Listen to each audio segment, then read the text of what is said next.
Morning wake up ஆனதும் ரொம்ப கடுப்பா இருக்கும்ல எல்லாருக்கும். அதுவும் முக்கியமா என்னோட ஸ்டேஜ்ல இருக்கிற எல்லாருக்குமே கண்டிப்பா சொல்லவே வேண்டாம், கடுப்பா தான் இருக்கும். வெளியே வேற வந்து நின்று ஸ்டே பண்ணிட்டு நம்ம வேலை பார்க்குறோம் இல்லையா, நிறைய யோசிச்சுட்டே இருப்போம். அடுத்து கரியரை பற்றி யோசிப்போம். இப்போ வந்து நமக்கு நிறைய ரெஸ்பான்சிபிலிட்டிஸ் எல்லாம் வந்ததுனால இன்னுமே அதை பற்றி ரொம்ப டீப்பாக யோசிச்சுட்டே இருப்போம்.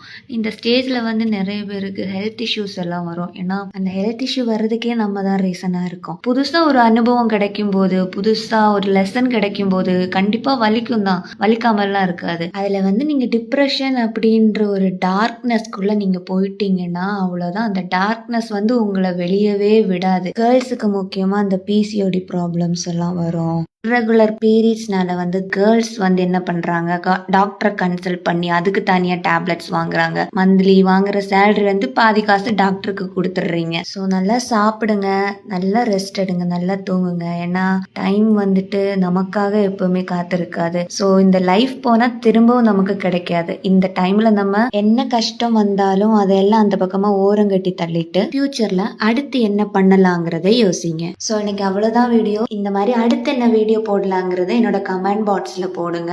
என்ன ஃபாலோ பண்ணாதவங்க ஃபாலோ பண்ணிக்கோங்க. என்ன உங்களோட சப்போர்ட் எனக்கு ரொம்ப முக்கியம். இந்த மாதிரி கண்டென்ட்ஸுக்கு உயிர் கொடுக்கறதே உங்களால தான். மீண்டும் நாளைக்கு பார்க்கலாம். பாய்.